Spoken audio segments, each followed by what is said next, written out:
Thank you, Terry. Well, we're all delighted, I'm sure, to see our local MP. He makes the news quite often, and I'm sure what he's going to have to say to us will be very interesting. We're delighted, Philip, that you're able to come, and we will be delighted to if you'll speak to us, please.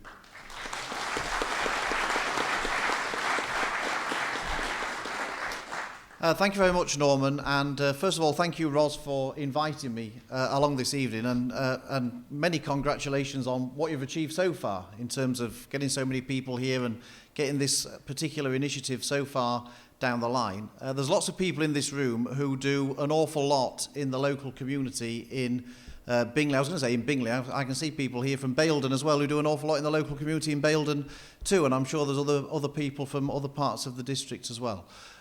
You all do a fantastic amount. Ros and Terry are perfect examples of people who give up so much of their time for the local community, and I take my hat off to every single one of you that actually does things voluntarily in your own time with very little thanks, very little reward, just simply because you care about the local community. I'm here tonight not because I'm a supporter of a Bingley Town Council, not that I'm an opponent of a Bingley Town Council. It's not my role as your local MP to tell you whether you should have a town council or shouldn't have a town council. That's a decision for you to take. I will support you in any decision that you make along those lines.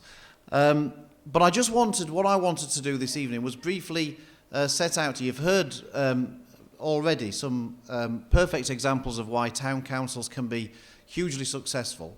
But I just want you to go into all of these things with your eyes open, so to speak. There are positives about town councils. There are negatives about town councils. I think Ros said there are 9,000 around the country. Amongst those 9,000, there will be very good ones and there will be very bad ones. And a town council will not be a panacea that will deal with all the issues that we want to see. And so, you know, look, I understand the need, why I believe in localism. It's something that the government's been promoting, as Ros said in her speech. I want decisions to be taken at the most local level, because the decisions that are taken at the most local level are likely to be the best decisions for the local community. And I'm all for devolving power down to the best and most local body applicable. And, you know, I know as well as everyone else in this room how let down Bingley is from being run from Bradford. And we've heard countless examples, and one of the things that I'm forever saying to Tony Reeves, the chief executive, and David Green, the leader of Bradford Council, my whole point that I say to them time and time again is that, look, I get the feeling that Bingley is getting ignored by Bradford, that people in Bradford seem to think that if there's something in Shipley and there's something in Keighley, they don't need it in Bingley. And the point I keep making time and time again to Bradford Council is that Bingley is its own distinct community.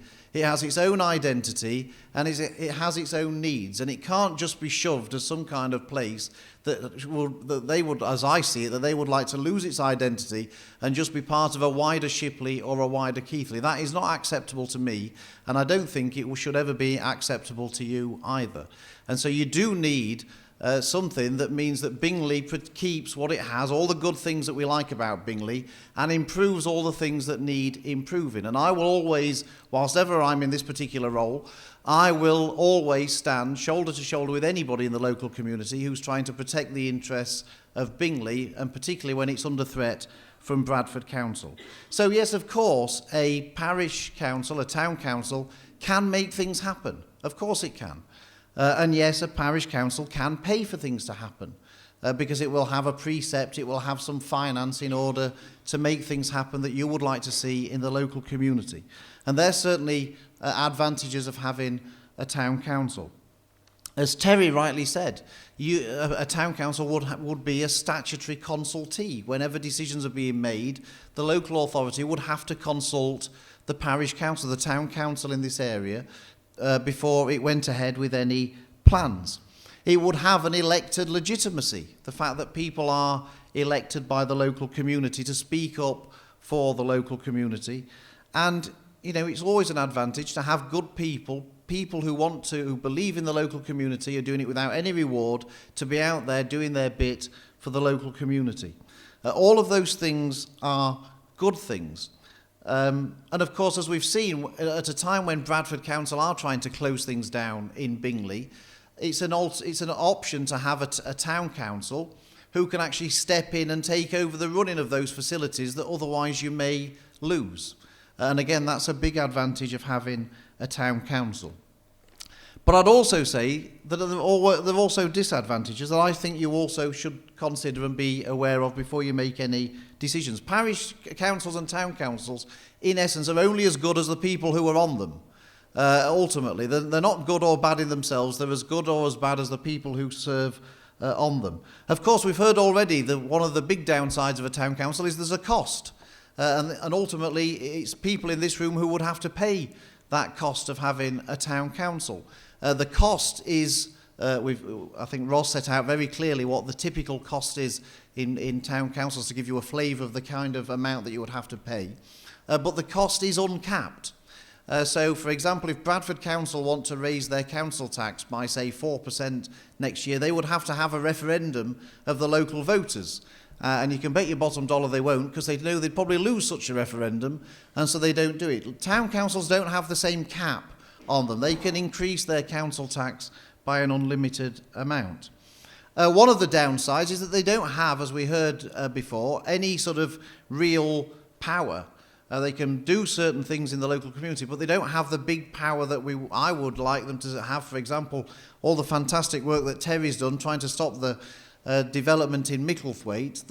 A town council will not be able to overrule decisions made by Bradford. It will be consulted, but ultimately it doesn't have the power to overrule those decisions. The decisions will ultimately still be taken in Bradford.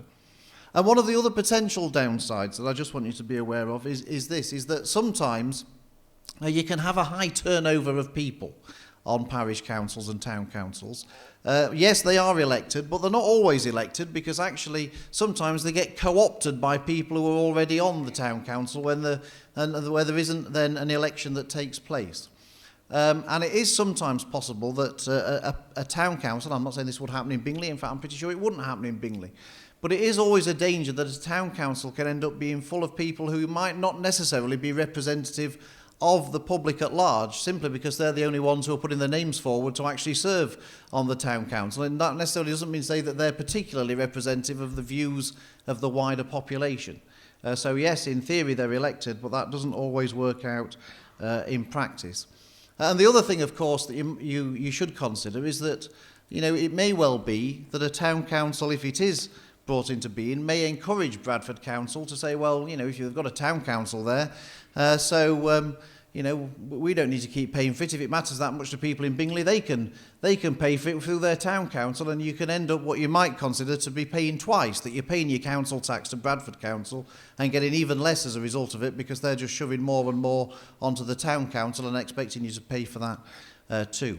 So whatever you decide to do, I will support you in that decision, and I will always do what I can to get the best deal for Bingley. In my personal view about the mechanism for happening, Ros again very clearly set out what would happen. I will express an opinion to this extent, is that I don't really believe particularly in having 10% of the population sign a petition and then Bradford Council make a decision. And I would like to see, personally, before a decision's taken one way or the other, is that actually a full referendum of Bingley takes place for people to vote yes or no. So actually, we don't just have a decision made by 10% of the population and then ratified by Bradford Council. I would personally like to see a decision for or against to be taken by people across the area of Bingley in a referendum, so that everyone can see that it's got that legitimacy and everyone has their say to go ahead with it or not as they see fit. But you've got some excellent people here on the panel promoting it. I just wanted to try and say, yes, there's lots of good things about a town council, but there are downsides too. And I want everyone to go into everything with their eyes wide open. But whatever you decide, I will support you. And ultimately, whatever you decide, I will always do what I can to get the best deal for Bingley and bash Bradford Council on the head as often as I can to try and make sure that you get the services that you deserve, and the services, I might add, that you pay for. Thank you very much.